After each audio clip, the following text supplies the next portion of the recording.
Greetings and welcome to a Wednesday edition of the Shotgun Start. It is November 5th. Andy, how we doing?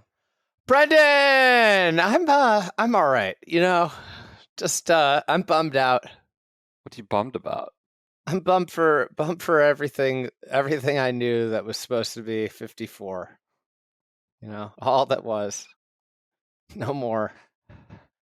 54 holes, the 54 league, the prize for shooting 54. 54 under, you get 54 million from His Excellency. I think if you shot 54 in a round, right? Or was that? Yeah, that's what it was. Not 54 under. It's all over. It's all gone. I don't know what to do, but I know I feel better than our producer, PJ, who is mourning the loss of his Jets. What the loss of what Jets? They Sauce didn't play. Gardner. You know, gone. we got golf loving Sauce Gardner gone. Quinn Williams gone. Just a fire sale. Well, they looked on the schedule coming off the bye. They looked at the schedule and then they went, we got to lose this game on Sunday. So let's trade our two best players. Browns are coming to town. They're like, we cannot win this game. The tankathon is on. And they knew. They knew. Was Quinn Williams, was he up for a contract or something? Were these guys? He has one more year left. He has next year, and then he wanted to re-sign, and then apparently he has privately demanded the trade like 4 times this year, and it had leaked, which is great, because if it had leaked, we were not getting a 1 and a 2. So props to Quinnen. Good Jet until the end for being privately very upset. Good guy, Quinnen. Good guy Jerry Award goes to Quinn Williams. How do you feel about this, PJ? The Quinnen trade is great. I'm totally okay with that. The Sauce trade, completely blindsided. Where did he go? Out of absolutely nowhere. Indianapolis. That's right. Yeah, it's just like Bruno Caboclo, we're 2 years away from being 2 years away, and it seems like it's going to stay that way for a while.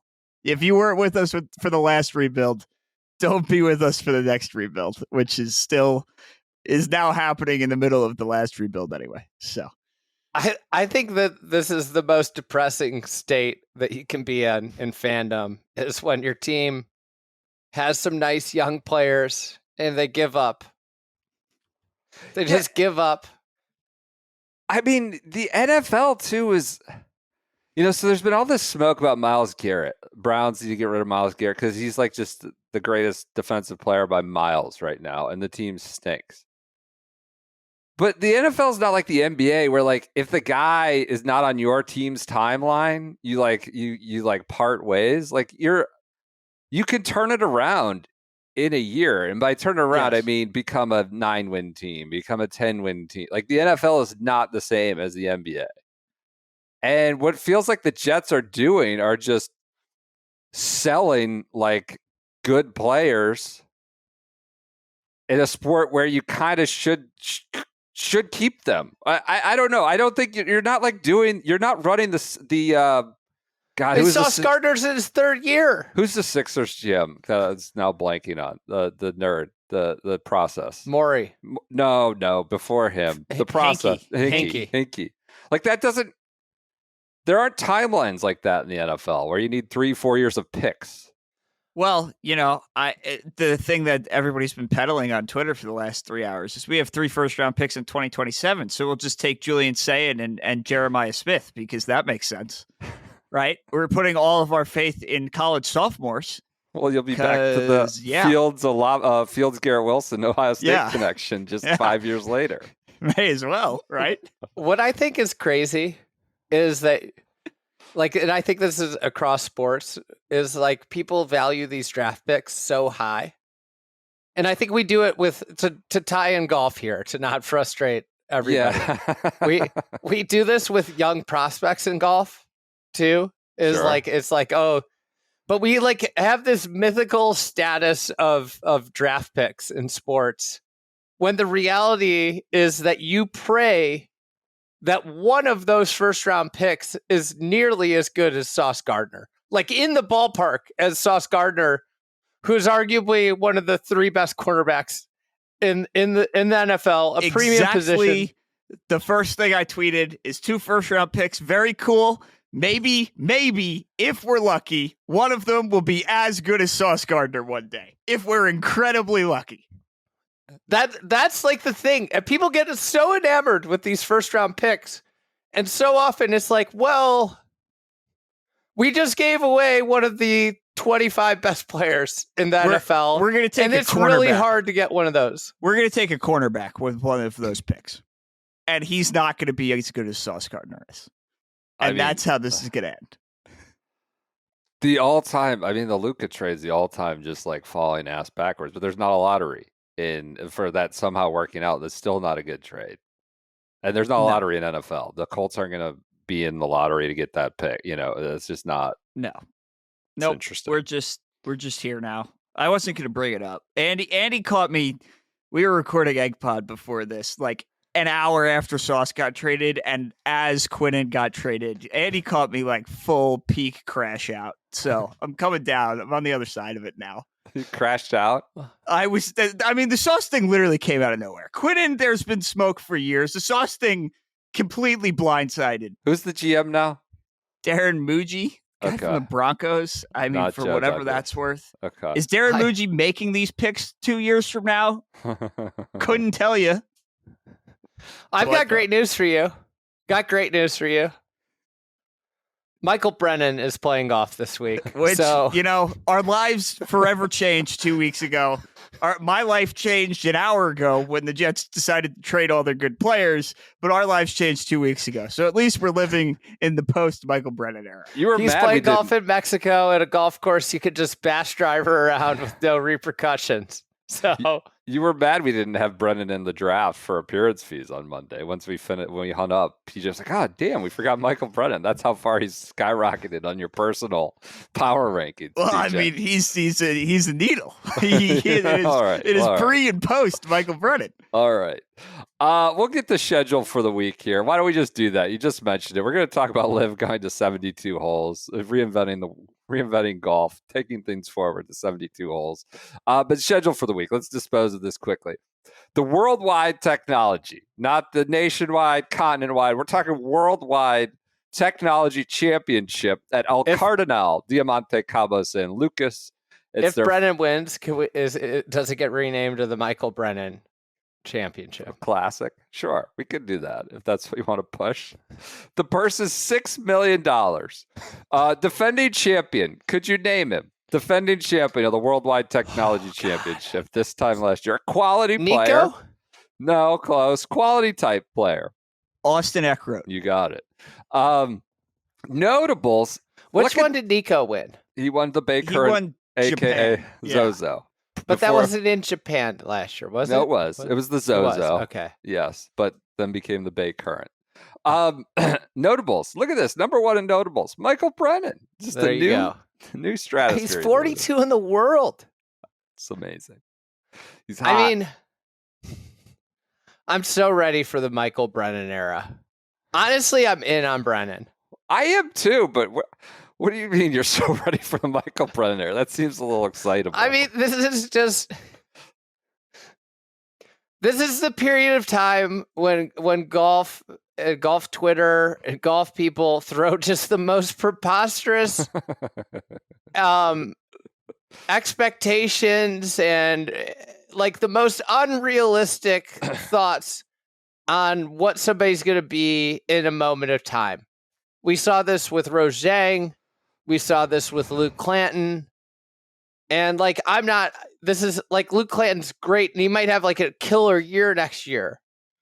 He might win this week, all I know. He's in the field. But like we do this all the time, there's like a week of success, and it's just like, and I have high expectations for Michael Brennan, but if he finishes well here, it's going to be like nonstop. It's going to be insane proclamations of like Augusta. No, and maybe I'm wrong. Maybe Michael Brennan is going to be this, but history tells us that people rarely meet these preposterous expectations that are laid on players after a small shred of success at a young age. Other notables: Luke Clanton. There's a whole U.S. Open champion section. Wendy Clark is in the field along with JJ Spaun. Good to see them. I can't believe Spawn's playing. I mean, yeah, I don't know. Do you know why. what Spawn is in the data golf rankings? I'll go 4. He's number 3 behind Scotty and Rory. Incredible. And he's playing fall Mexico. Now, if I wanted to just go play for cash, everything's locked up, my signature status, all the whole deal. There's worse places to go than Cabo San Lucas in November. Yeah. It seems like this is the one I would probably do if you're just literally playing to stay, competitively somewhat sharp and make maybe some money. Cabo seems good. I do agree with you about like the competitive sharpness. Yeah. Because you don't want to get off to like a slow start in January. And Sure. the idea of taking like effectively October through January off in this new PGA Tour world, I think is a little haphazard. I think it is important to keep competitive reps in, as Tiger would say, reps, Yeah. And I think it's important to play like once a month for your just sharpness in competitive golf. And now you lose Century. You lose, Sony. These guys aren't going to go to Sony just for Sony. They typically do the island hopping. Amex could be kind of a get a windfall of starts. But yeah, you're right. Other notables, Dunlap, Eckroat, Ben Griffin, Matt Kuchar. Matt Kuchar listed as notable. Who knows? It's a dicey situation. He goes south of the border. Is he taking a local caddy? Who's he got on the bag this week? This is 3 to 6 p.m. on Golf Channel, Thursday through Sunday. I don't have a whole lot else. The field is fine. I don't know why we need it, but it's fine. It's okay. There's a mix of young guys. Piss Bear's in there via his top 10 at the Desert Championship or the Utah Bank Championship, whatever it is. Kevin Wah is in there as well. So it's a mix. It's fine. It's a fine enough event. I don't know why it exists. Well, we say this every year. This is one of the events I'd love to attend, if they want to fly us down. I'm here. Hand up. Hands up. If you want to fly my wife and I down, I'm happy to accept this invitation. We would do a live pod anywhere of your poolside, maybe. Just talk about how this is the greatest event since sliced bread. This is a great event for the players. Think about the player. You signing up for this event, you like stay in the hotel and you just like walk out of your hotel room. You're on the range. Yep. Get a nice little Caesar salad every night. It's exactly what they want. We might go for the more all-inclusive setup. Punch in a couple hours on the course every day. On the LPGA Tour this week, we have the Toto Japan Classic. They're blessing the rains down at Seta Golf Course in Shiga, Japan. Ryo Takada is the defending champ. It's co-sanctioned with the Japan LPGA Tour. This is 10 p.m. to 1 a.m. on Wednesday, Thursday, Friday, and Saturday. I believe this is the last swing. Last event on the Asia swing before they come home to the Blueberry Boy Festival, the November Blueberry Festival. Kai Trump's getting ready. We'll talk about that next week. Do you think Don's going to make a visit down there? Yeah, actually, I could see that. Yeah, 50-50 as everything is. But yeah, he could do that. Go ahead. The one thing about the Toto, Uh-huh.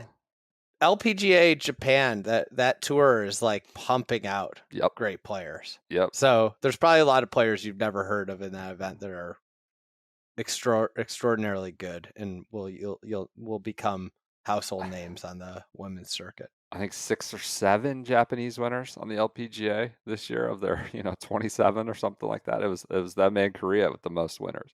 Last but not least on the schedule for the week. We have the Abu Dhabi HSBC Championship. This is 2 to 8 a.m. Golf Channel, Thursday through Sunday. So nice little coffee golf as the DP World Tour swings back out to the Middle East. The purse is $9 million. So this is your playoffs events. They do 2 playoffs. They got this one in Dubai.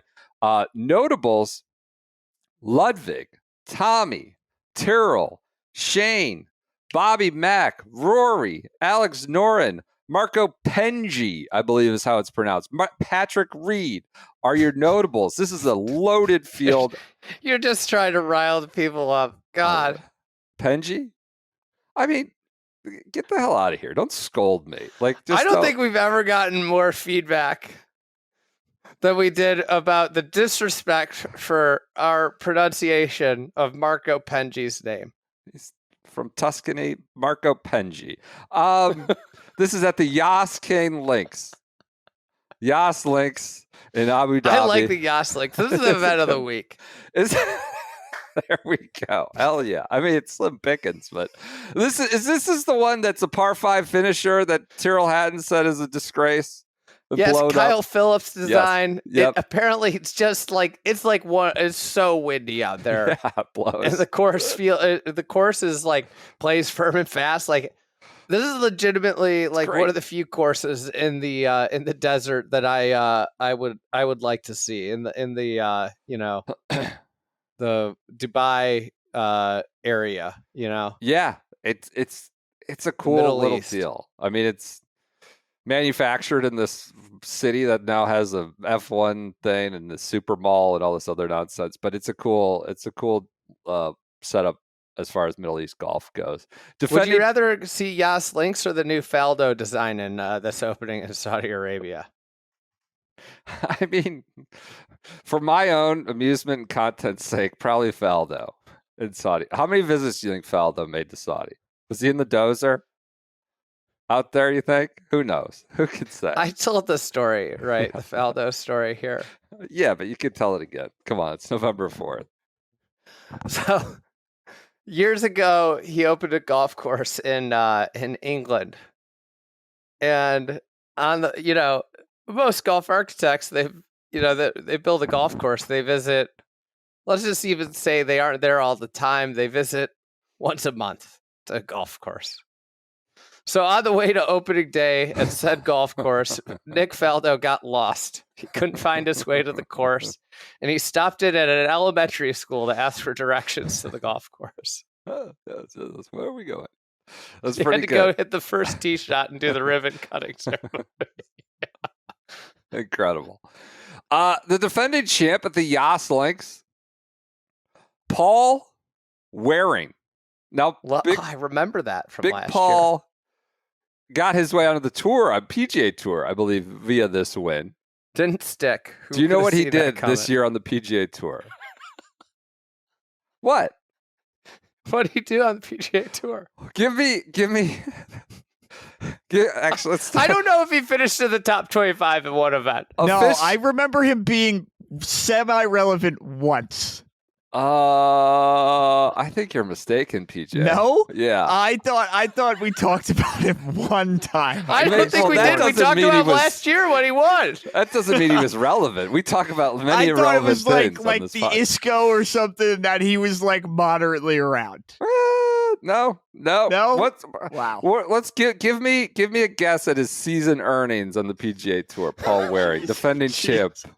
$182,000. Oh my God. You wish. 97. No, $26,401. Seems impossible. That seems hard to do on the PGA Tour. That literally feels impossible. Oh my God. A full season, full card. He made less than I made in my first job out of college. Now, I want to be fair. I think he may have been injured, but he had 12 starts. It's not like he had 3. He didn't play after the Scottish Open. Played 12 events, missed 10 cuts. Made it to WD'd from Scottish Open. I think he was hurt in Scottish Open. T47 at the Canadian Open was his only made cut on the PGA Tour. God. So his only made cut came outside of America. Canada, T47, which we were told he's one of the good guys, so just didn't translate to the bigs. Just they sent him. He's probably going back down. Him and the great Manicero. Yeah. They're too good for the PGA Tour. Too good at blokes. That's your schedule for the week. Now maybe he came to America, Paul Waring, and he just didn't know how. He didn't have a comfortable sleep. He couldn't get the right pillow combination, and then you end up with $26,000 in season earnings. And a little bit, you could chip off, not a lot, you could chip off a little bit of that 26,000 and go to lagoonsleep.com/SGS, and you get the discount code of SGS for 15% off. Now, what is Lagoon Sleep? It's our new pillow partner. I'll tell you what. This is talk. a pretty cool pillow. I gotta say. I travel a lot. You've put it in play here. Okay. I travel quite a bit. I would say that the determinant of how I'm going to sleep is pretty much the pillow. I can't tell you how important the pillow is. There's nothing for me. I'm a side sleeper. Yep. There's nothing worse than the pillow that I sleep on my side and my head inevitably sinks down to the mattress. And it makes it impossible to go to sleep. I'm now thinking about my next trip and horrified that I might get one of those pillows. And then it's just going to bind me to a terrible night's sleep. The thing that's cool about Lagoon is that they customize pillows based off of how you sleep. So if you sleep on your stomach, sleep on your back, sleep on your side, it has a pillow for you. You go onto their website, you take their quiz, it recommends a pillow. They send you the pillow with filling so you can make it, have more or less based off your own. I signed up. I'm a side sleeper. I got the Otter. I'm pretty Otter. I'm very happy about the Otter. I love the names of the pillows. I'm an Otter guy. And since I put this in play, I don't know. It could be I've been really tired. I did have a very bad cold. Okay. I've been sleeping like a rock. I feel legitimately great. I sometimes have some neck and shoulder issues. Those have just gone away since I put this pillow in play. Wow. First-hand accounts. I also took my quiz. I ended up as an Otter boy.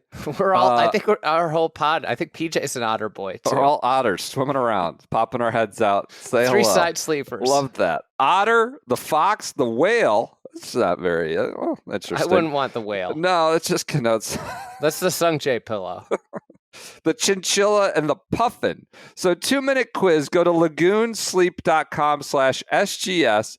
They're not exorbitantly expensive.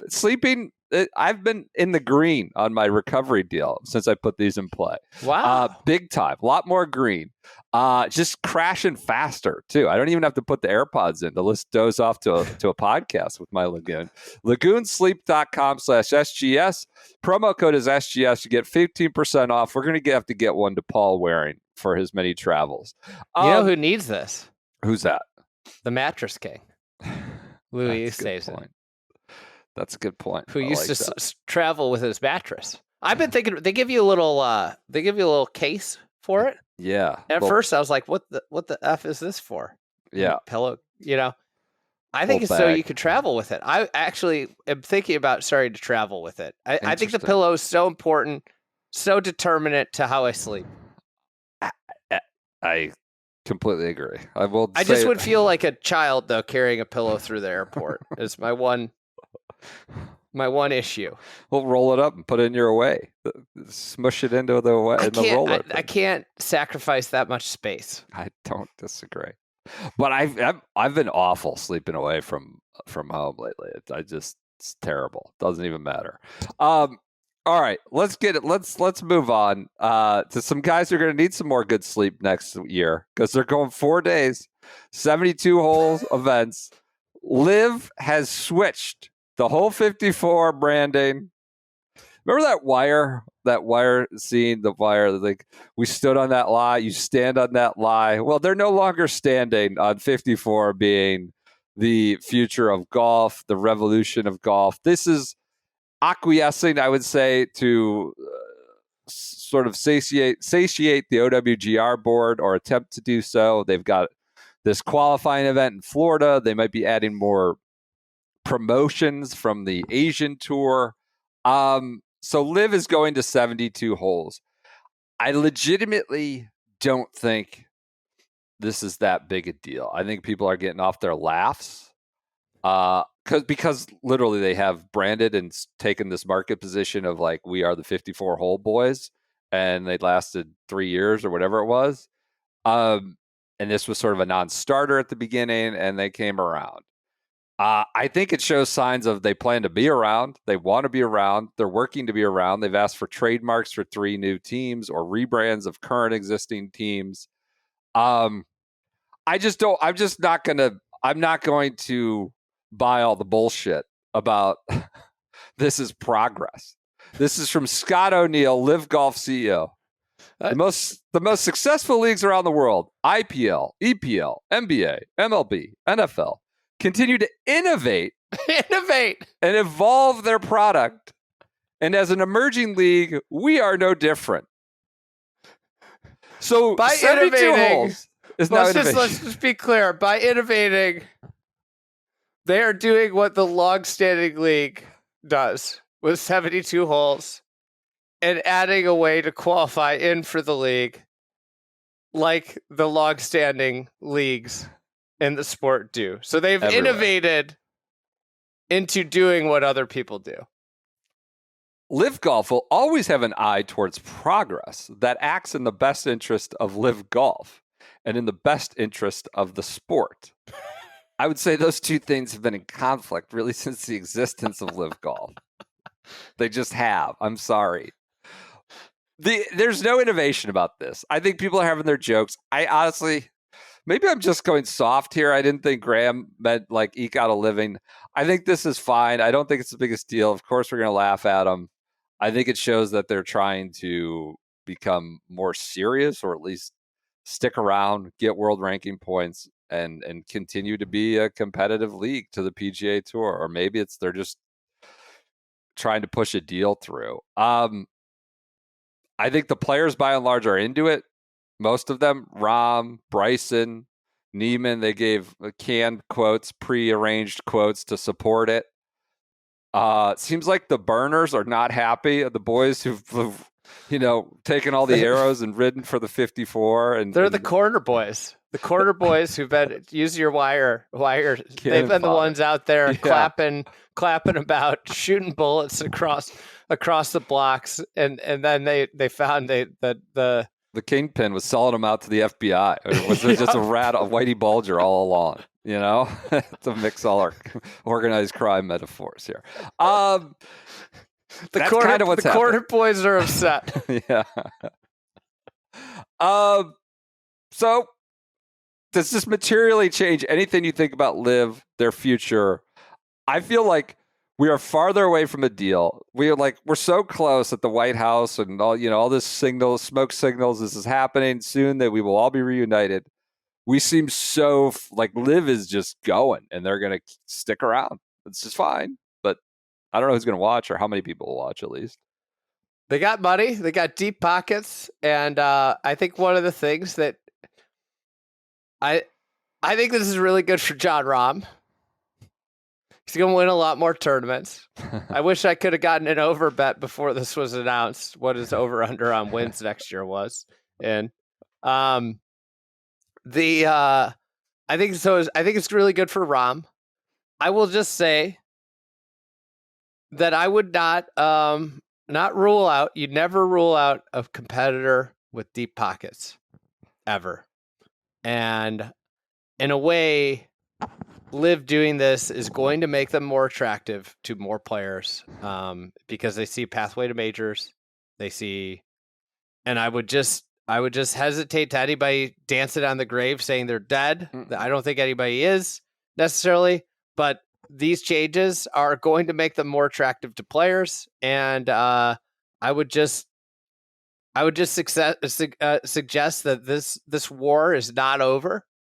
It's until they fold up shop, which, they've got enough money to never fold up shop. It is somewhat amusing. They spent $5 billion to get to a 72 hole. Yeah. Stroke. Like here we are. They literally lit $5 billion on fire. They don't have enough good guys. Just like the signature events could use a Bryson and Rahm, but they just have more. It drops off dramatically. I'm sorry. Anyways, we don't need to get into it. I mean, I think that the little draft we did last episode of the players, sure, it was revealing to me about like how short the bench is in terms of players who actually matter. Yeah, you took Aldrich Bikeeter in the fifth round or something. That was just a stir of the pot. I mean, you had John Daly and Tiger was in the top 3. I think John Daly might have been the steal of the draft. If this is becoming more attractive to players, as you intimate, you could go to Black Diamond Ranch January 8th through 11th and try to play your way on to LIV Golf via a promotions event where there were 2 players will earn a spot in the 2026 league lineup. This is in Lecanto, Florida. Yeah, I believe been there. In the Tampa area, right? The Tampa-ish area. I mean, that's a stretch to call the Tampa area. Ish. I went to a wings place by there. It was like such a dive. It was so good. It was like a bar. It was like a garage. I'm gonna try and find it here. There you go. You got your guide for the dreamers going to the promotions event for the wings. Now, if you're looking definitely not that place, play your way in. But you also have any delusions of grandeur of playing on the PGA Tour, the Champions Tour, the Korn Ferry Tour. This will not serve you well. Because if you play in the promotions event, you will not receive a release and will be subject to disciplinary action and or suspension because the event is taking place in North America. This is via Bob Herrig of SI Golf. Great reporter, Bob Herrig. He had this. And so I mean, that seems like a significant deterrent if you are one of these dreamers, fringe players. Do you think you can finish top 2? Like, that's an amazing carrot, but also it's like, seems hard. Amazing carrot to try. The fact that that's such a big deterrent would make a dreamer believe that they have a better chance of finishing top 2. Right. It's fair. Well, like a lot of guys aren't going to sign up because of how bad I mean, I imagine this is how you talk yourself into robbing a bank. Yeah, right. Well, I mean, you get, it's essentially you're breaking your odds down to you kind of get one shot, or you could do all the shots on the Americas, or I like that Champions Tour. Like, was Tommy Gainey thinking about coming down? Stephen Alker. I mean, that could be the best thing that happens to the Blandy Champions Tour. Yeah, Tommy Gainey. That would be. I mean, he's already here for the Triple Crown this year. PGA Tour, Korn Ferry Tour, Champions Tour starts. Yep. That would be a next level. Yep. I would also point out it's an area of the country he's very comfortable in. You know, it's not far from Polk County. I don't know about comfortable. It's the word I would use. I'd be a little skittish. I would say that it's, you know, parts of that area are not too dissimilar from, you know, the parts of the area he liked to hang out in. God, all I know about, man, yeah. We got advanced some AAU tournament in Polk County when I was in like 6th grade. Had to go. It was like so not good. We're talking like mid 90s or something, late 90s. I don't know if I'll ever go back to Polk County in my life. And I know there's some new golf courses getting built there, but I don't know if I can go back. Polk County. We were so excited to go to Florida. No, never mind. All right, that does it. For LIV, they've got 3 new trademarks up. Real, something, a rebrand of the Fireballs, maybe, and then maybe 2 new teams. We'll see. Wait, they're going to get rid of the Fireballs? Yeah, I don't have the name on it. Well, that's the rumor. That's the. You know how much those Fireball hats are going to be worth? That's in true. A couple of years. The throwbacks. Yeah, like the Vancouver Grizzlies type stuff. Yeah. Get that OG brand. Club de Toros. They're going Bulls. Okay. So it's just going to be a bull. Allegedly, maybe. Allegedly. And then 2 potentially new ones, but we're not sure. Do you think that's yet. How do you feel as a Bulls fan that there's another bull entering the marketplace? I'm okay. I think that's like maybe the best name they got going. Club de Toros. I love it. Real Club de Toros. Yeah. It feels like it's got like a real sense of who's on this team. Place. Now the problem is like What happens in 5 years? Do you always have to be a team with like Spanish. players? Like, then all of a sudden that might the biggest farce and issue with LIV is all the shit they promised us about like player movement, free agency just never happened. And it still has never happened. Yeah. They have just completely the other issue is like there is like a huge opportunity for team golf, but they have taken a giant shit on the opportunity and completely ruined anybody's chances of even proposing any form of team golf for the consumers because of how big of an epic failure this thing has been. It has been bad for They've team just golf. Poisoned the water because a bunch of idiots have lit $5 billion on fire. I mean, it goes back to the whole schmockery of a draft where we had the inside, the PowerPoint, and we knew like the picks were all prearranged and cooked in advance. Like, and here we are 4 years later. Like, are the Magic Sticks who are like just completely incompetent? Is there any penalty for being bad? Is Henrik actually, shipped off to Scandinavia and never to be? I don't know. So right. That was one of the best days when we had that presentation. We're just putting stuff out. Here's how the draft is going to go tomorrow in London. It's kind of insane. Bernd Wiesberger is going here. This draft is for fake. The first pick is Bernd Wiesberger. We're in there stirring the pot. But yeah, it makes a good point. So, anyways, the bulls are coming online. It's not online. The deer, but the deer can be on your line if you go to Maui Nui venison. PJ didn't like that transition. The deer can be online if you go to Maui Nui venison. That's not a good transition. You're right. I did not like that transition. I loved it. That was incredible. Maybe they could get in on the team brand. You get your pillow, you're going to get better night's sleep. That leads to better health. Next thing you need to do, you want to revamp your life here? Get the most healthy red meat available in the world with Maui Nui.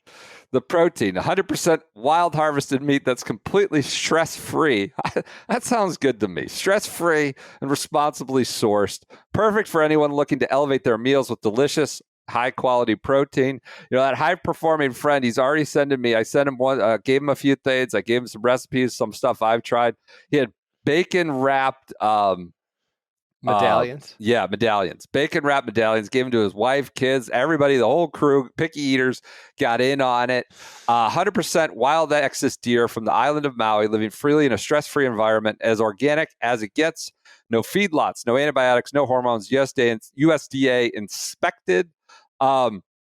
Supplies are limited due to the nature of their work. Subscriptions, once they're filled, their spots are gone. They're offering a free 12-pack of venison jerky sticks with your first order of $79 or more.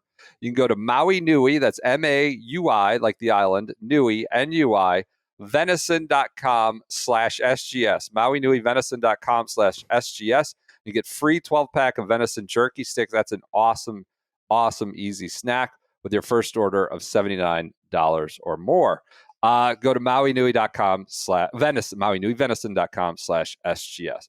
All right, let's get back into draft week. It continues apace. A lot of people like the appearance feed deal. That was a fun little game. This one is going to be sort of a teaser, an amuse-bouche to the year in review, which, I've just put it over in the corner of the room. I'm not looking at it. Research is staring at me over there. We got to get going. I don't know if I can do it. The people demand it. This is going to be amuse-bouche to, I can't pronounce that, to the year in review.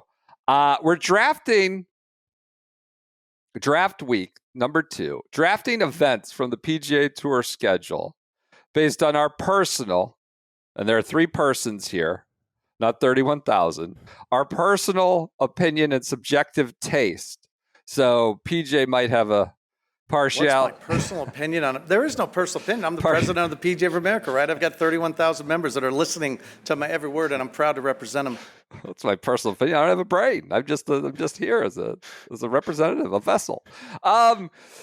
our subjective tastes on what just happened, and we're not going to go over the events. We'll give you a dabble of a dollop of what happened, and then get you ready for year in review. But quite honestly, my takeaway from this, I don't remember half this shit that happened, half the crap that happened this year. Which would Off mean the there's top- probably too many events, right? Yeah. Off the top of my head, as someone who literally talked about it 3 times a week, every week, I needed some significant jogging of the memory as I went I'm not through going it. to lie. I'm going to put my hand up here. I was prepped for the last one. Was All right, not prepped all for right, this all one. right. So PJ, I don't expect to win the draft here. PJ, do you have a randomizer, a wheel that you could cook up for us? I'm spinning the wheel. All right, good. You guys keep that on screen. I don't want any okay. tomfoolery here. All right. Looking Oh, like tomfoolery is going to get you the first Andy pick. is That's right. That's number why I one. wanted to see it. All Wanted right, to see there we it. go. Congrats to Who's you. 2? We're flipping the coin. All right. Who do we got 2? Great PJ. tomfoolery.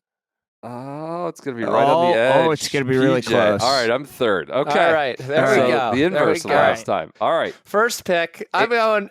This is easy. This is a lock. The This Masters. is just- Can't believe I got it. It's like the tournament of a century. Like the Insane. best one I mean, ever. the thing is, Sunday takes away from all the preposterousness that happened before Sunday. It's crazy. But that being said, Sunday was like the most roller coaster emotions day, among the most we've ever seen in golf. So that's my pick, and I don't want to use too many bullets before the year. Yeah. It's as good as it gets. And we got a hard stop, so we got to get out of here. Masters gotta is hit this- number 1. All right, Draft Masters week. number 1. I'll take the Open Championship second, Wow.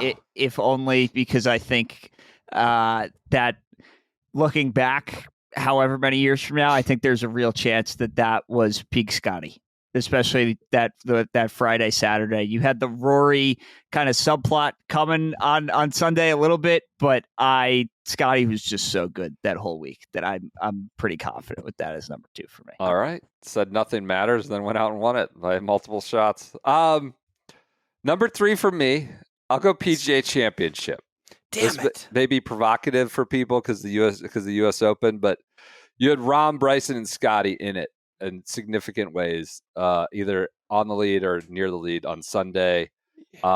Some insane shot making down the stretch. I thought the U.S. Open, by no fault of their own necessarily, mostly weather, was a little bit behind. Wasn't as You're burying the lead here. yeah. What? Don Rea came into our lives. That's fair. That feels like a year in review part. I wasn't putting Don in my assessment of the PGA. Maybe that was a mistake. Parts 3 and 4. I was ready. I was queued up with the board, ready to go. Yeah, Rhea came into our lives and we would never be the same. That's true. I think the other aspect of it is like Scotty almost blew it. Yeah. You know, it was, that front 9 yeah. was like horrendous. in a way we haven't really seen him struggle in the moment. It was great. You know, this is where I wish I was a little bit more at the back of the draft. I got to go kind of conventional here. I can't go off the board. I'm taking the players Good one. next. We had a Monday morning playoff. We got great content afterward where Spaun revealed that what Rory said to him at the Masters about not hitting the wedge too long in the par 3 tournament. Yeah. But that was an awesome Sunday. Great. And awesome Saturday, to be frankly honest. Like watching JJ Spaun, where everybody, thought he was just going to give it away, and him like hang in there and like awesome tournament. Great Monday morning playoff. Good I call. was hoping the players would get to me. I had the players above the U.S. Open on my list, but The good news is you could take something that might be as good as the players, just like your Jets draft picks. thank you. Well, I actually should have offered my first round pick, or I should have maybe offered you like Tommy Fleetwood from yesterday in exchange for 2 first round picks from you, because that's what the Jets do apparently. I'll take the U.S. Open at 4. I or at 5 here. I think Muddy Mont. Yeah, Muddy Mont. I don't think it was a great showing for Muddy Mont itself, but strong finish, tight finish at the end. Had obviously Cam Young involved, but Bob, Tyrrell Hatton, JJ making the putt, I think is the exclamation point that lofts it into this top 5 on the year status. I think if he just 2-putted that, maybe it would have been a less fun, but I'll take the last major on the board. All right. I am going to go with somewhat of a shocker here in number 6. I'm going to go with the Swamp Ass Invitational at TPC Initech.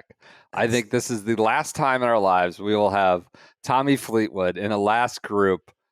Can he do it? He's never won on the PGA Tour drama. Rose was an absolute lion, just making everything from 10 feet and beyond. Tommy, like, how can he do it? He can't possibly blow it again. And he just spit the bit coming in. This was high drama on Sunday. Not an event I like, but a great Sunday nonetheless. Tommy Fleetwood, the last time he would have a Sunday lead and not be a non-PGA Tour winner. So I enjoyed that one. It's the last time you could go on your rant about how he can't get it done. We could maybe find a way. 30-man field. We'll see. All right, I'm going off the board. I just can't afford not to have this event in my list of events. I'm taking the Mexico Open, Pot Eater, Brian Campbell playoff. I know it's a high pick, but I couldn't live without it. I had this ahead of Memphis. I was like, no, he'll still be there for me when we come back around. And you jammed me. I was terrified event. You were taking it. I had Mexico at 7. I had it at 6. I almost took it last round because I just have to have it. I'll never forget this playoff. It's everything you want. Event of the year. It's literally everything you want. It might be. It's everything you want. Potkeeter. It's incredible. Campbell getting, a backboard off the bamboo trees into play or whatever it was. Potkeeter having the same 9-iron 5 times in a row, and he missed every single one in the same spot. Damn, the caddy not being prepared with the numbers. No. The caddy just being like, what's the cover on the bunker? And him being like, I had it 6th. Oh, incredible. All right. Oh, God. Go ahead, Peach. I'll take Pebble. I think it was kind of the start of the Rory early heater on the year. I mean, had a great leaderboard there, and Rory getting a victory at one of the iconic venues in golf. So I'll take Pebble. That's a good one. It's a fair one. Taking provocative lines off 14 and all that stuff. That was a good day for Rory. I'm gonna stay with the Tommy thing really became a narrative. Probably the Travelers was really good. My next one. I mean, with Keegan, then all of a sudden Keegan has to play. How can he not play? He's definitively on the team. Keegan wins. Tommy misses the putt. That was an awesome Sunday. Now we're characterizing a lot of these by like the last hour. It feels like, but Travelers was a good one. What do you got next, Andy? We're going. All right, I'm up next here. There are a lot of Scotty wins to choose from, but for me, historic win will go down as one of the most impressive wins ever on the PGA Tour was Scotty dusting a field at TPC Craig Ranch. Yes. Craig T. Nelson Ranch, a course that refuses to let players separate. And I think he won by 7, if I'm not mistaken. I think that's right. Just completely smoked a field on a golf course that is not set up to allow somebody to smoke a field. Man, we must have all had the same scouts at the same combine because I thought this one would be available to me too. I had it in the so bad it's good category. I think this was the year the CJ Cup Byron Nelson was so bad it was actually good. All right, Peach. Now we're kind of getting into it. This isn't so bad it's good, but I had a lot of fun watching it. It's one of the ones as I was just looking at the schedule that I distinctly remember kind of everything happening down the stretch. I'm going to take the Valspar. Hovland and JT kind of just duking it out. It was almost a pillow fight by the end between the two of them, but two big name players fighting it out at the end at a good golf. This was the week after Morikawa refused to talk, if I remember correctly. Yes. And JT did the interview after, and everybody's like, "Oh, what What a good guy. Class act. I gave him a big pat on the back. That was Hovland saying like I'm lost and winning. He was like, he was right. like, I had no idea it was going to happen anytime I stepped up to the ball. So. All right, quick one here. I'm going Canadian Open, the playoff that would not end. Foxy, God, I wanted this Sam one. Birds. Remember that garbage golf hole, that finishing hole? The Just 18th? awful par. It was just terrible. But Foxy is a friend of the program, friend of the egg, and his second win in like a month and a half. Great playoff, so bad it's good. Became amusing. I'm going Canadian Open. What else? Who's All up right, next? I'm up next. Yep. I'm gonna take the Genesis at Torrey Pines. Ludwig, Mercedes-Benz ambassador, Ludwig Aubert. He probably was comfortable all week in a GLS, and that's probably what powered him here. I think this was a good tournament. And so I'm taking Ludwig. Quality tournament. It was just we had Tory fatigue a little bit coming around the second time. Go ahead, Pete. I'm taking the Wyndham. Event of the decade, event of the millennium. So bad. It was a crowning moment in PGA Tour, not only in golf history, PGA Tour history, golf history. It started a heater. Where would the American Ryder Cup team be if the Wyndham never occurred? Justin Rose would still be a lion and not a dead one. So I'm taking the Wyndham. This is here's a question. If we had done this last year, where would the Wyndham have gone in the draft? Probably like third or fourth. Yeah. Probably high. Gate. Maybe second. Yeah. Probably really high. Kuchar Gate. It'd be great. I'm up next. The next pick is kind of in that ilk. I'm going with the Houston Open. The chef cook. Chapinski. He beats Scotty by a shot. Scotty is just killing everybody. Remember, he lost the year before to the 4A Steven Yeager at the Houston. And then we had the Gary Woodland stuff. Like, finally, Gary Woodland, like, post brain surgery, like, really was in it. And Dr. Chapinski, the chef, all these other things, cooked. Houston Open was fun. Good one. I'll take the Scottish Open next. I thought this was a sensational Sunday. You had Rory, in the mix, and then you saw Chris Gotterup, a young player, unproven at the PGA Tour level player, at the highest ranks of the game, take him down, which I think is just like a cool setting. It's what you want to see. You want to see guys that don't have the resume of a Scotty, similar to Minwoo taking down Scotty or Rory. Mm-hmm. Chris Gotterup, his career pales in comparison of Rory. Rory, has been magic in all these national opens, and Chris Gotterup takes him down, and probably should have been picked on the Ryder Cup team, if we're being honest. Would have been a good pick. PJ. I'm going to take Arnold Palmer Invitational, just because I think it was kind of a tone setter. A little, the rise of Russell Henley was a good tone. Remember for the rest chip of the year? He chipped it into the water, but the hole got in the way. Yeah, from over the green. Obviously started a whole. Didn't NBC miss it too? Yes, they came out of a Rolex commercial late and missed it live, and then had to replay it from like 9 different angles to make up from it. That's a classic for year in review that I'm sure all the tweets coming off of that, and then obviously the Colin Morikawa discourse that I would say is still hanging over Colin Morikawa. People are asking, is Colin Morikawa ever the same after Russell Henley snatched his soul at API? So that's good.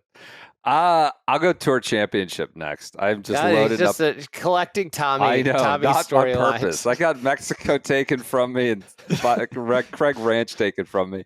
Tommy gets it done. Finally crosses the line. That was literally the only storyline, though. It wasn't really that close. It was the drama of how is he going to blow it? How would he blow it? But he gets it done. All right. Give me the Bank of Utah Championship. I can't let Michael Brennan fall anymore. This could be a win that we go back and look at as in historic regard. I cannot allow Michael Brennan to slip another spot. It is truly an amazing story, though. An amazing story. The guy was on PGA Tour Americas, had a Corn Ferry Tour card for like a minute, and now is a PGA Tour player and ranked 42nd in the world. And they haven't played an event since then. He was playing on the Americans Tour. That's great. I didn't even include fall, but I don't know if that's a good sign that the I fall don't know event if that's has a good jumped sign a bunch either, of like but- signature events, but go ahead. I had to take. I couldn't let Brennan slide no. any further. No, Fair. it's a sliding doors moment in the history of golf potentially. Sure.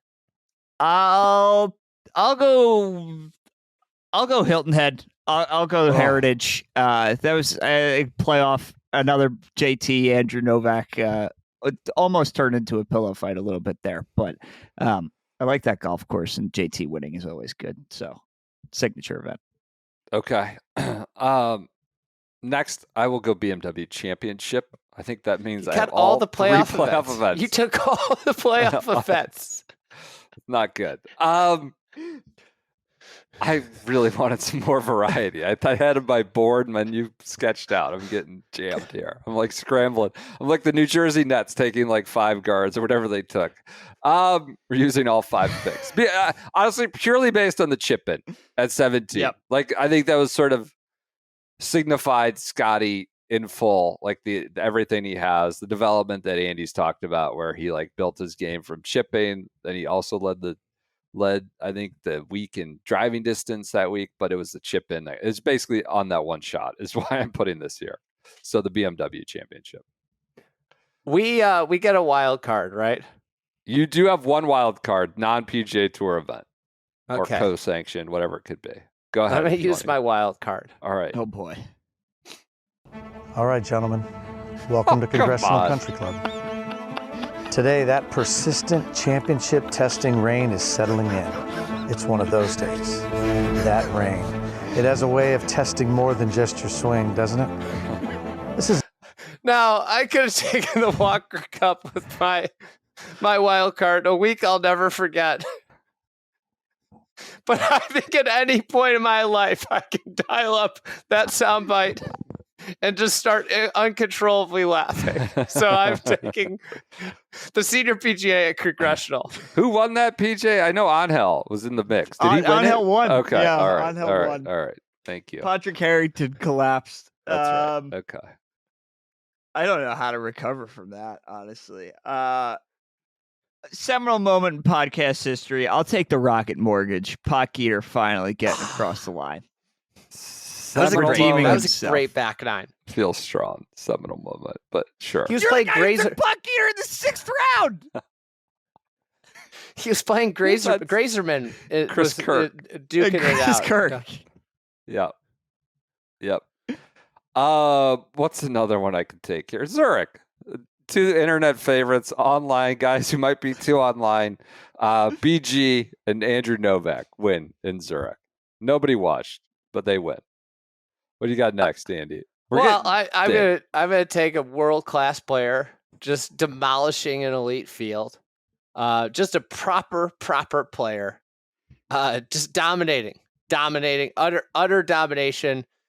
A real shame that this player didn't make the Ryder Cup team. Really a slap in the face, given how dominant he was at this event. Tom Dietrich at the Waste Management. I'm the year of the Illini on tour. I can't not have this one. That's fair. Yeah, it's fine. This is not a good Phoenix Open just because you killed everybody. Well, it was a great Phoenix Open for me, an Illinois fan. Phoenix Open went woke. They put in all their new regulations about beer sales. All right, PJ, you're next. I'll just take the highest one on my board because I don't even know where anybody's going at this point. I'll take the Cognizant. This was terrible. No. Todd Smith. No. Started off super hot with Jake Knapp shooting the 59. Everybody losing their minds, being like, the Honda used to be great. This used to be a hard golf course. Everybody This actually losing it. And Sneaky then good storyline. there was like 5 guys in it at the end. Ben Griffin being one of them. That was like the start of the heater. And Joe Highsmith wins, making the cut on the number. All right. I'll go Scotty at Memorial, cleaning up at Memorial, which I think like there's a larger conversation to have about the events where Scotty just, for like the 3 months there, Scotty's just winning by 4, winning by 2, where he's in the lead and he's going to win. We know he's going to win. But yeah, that was Scotty in full flight on a golf course, proper test. Sneaky underlying storyline was it was Ben Griffin and him duking out. It looked like Ben Griffin was going to run away, who was like the other storyline of this part of the schedule. I will man, what do I want to do here? I will take I'll take Ben Griffin at the Charles Schwab Challenge. Just need to have a little BG on my board. I like it. He was a big story this year. Led to the creatine overdoses, but this was just during the period of Ben Griffin mania, and I want to have a little slice of Ben Griffin mania. This was where he said, they didn't have a ton of money, and he learned to chip, like, because they would just drop him off, like where he could chip for free, and that's why he's good at short game. PJ, I'll take the John Deere. How dare you take the line? I almost took him there. God, I had this like fourth last. This is terrible. No, if only. I think you're misremembering maybe why I'm taking it. This is when Kevin Waugh tweeted about his dad, Patrick. That's why. Okay. All right. I'll take the PR Open. Koala Carl beats RNP. Rasmus Niergaard Peterson. Koala Carl comes into our lives. We know that the PR Open can be a breeding ground for future greats like Victor Hovland, Tony Finau, and others. Koala Carl, the PR Open. What else you got, Andy? Man, we're getting it's getting late early. Getting late. It's getting late. You've got Century, Truist, Amex, Farmers Insurance Open. I'll take the Truist. I'll take our guy Sepp rumbling through an elite field and just running downhill. JT was in the mix. Rory was in the mix. None of them could handle that septic tank smoke. I mean, that's true. None of them could. I'll take the Sony just because Boomy in a playoff win. I think that was big for Boomy. Andy got his bobblehead collection started. Yeah, it was great. These Nick were all Taylor. I got to be honest. A lot of these are bad events. There was not a lot of. There was a whole third of the schedule was not good. I mean, it was a Boomy versus, I believe it was Nico playoff. You talk about things that are tailor made for this podcast. Going wild card right now. Irish Open, the year of Rory, before the Ryder Cup. That was just a super cool scene. Just makes that ginormous eagle putt on the 18th there at the K Club. The kids are jumping around. He seems moved. It's like, how do you extract any extra juice out after you've done everything? That's a way to do it. Irish Open's my wild card pick. Andy, go ahead. I guess I'll go double with tank? I'll take double tank is there. I'll take Valero. I'll take Brian Harmon waggling his way to Valero. Everybody pissed off about the waggles. I had this as the legit worst event of the season.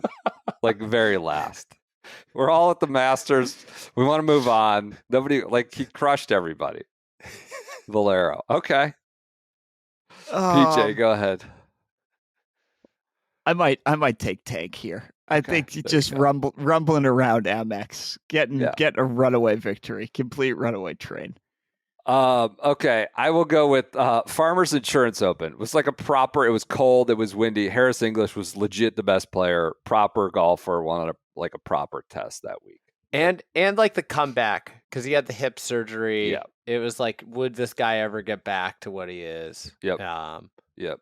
How many more rounds are we going? Do we have to keep going? No, one more round. I have 4 available events. I have the Isco, Myrtle, Punta Cana, and Barracuda, so 4 Oppo.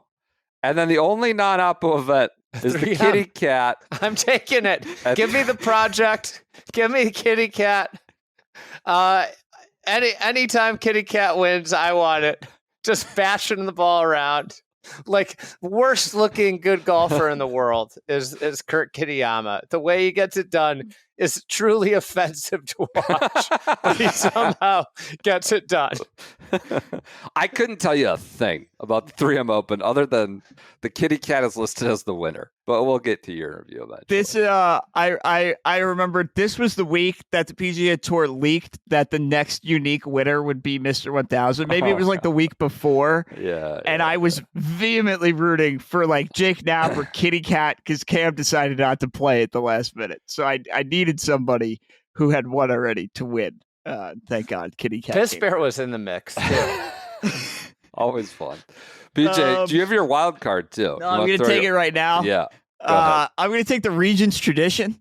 I think everybody You forgot could take about the it. Ryder Cup. I I'm was not thinking about interested. I'm not interested in the Ryder Cup. I'm interested in the Regions tradition as the 2025 PGA was wrapping up and Scotty wins another major in the pitch black darkness. Stu Cink and Dick Green are hitting balls into people in pitch black on the green.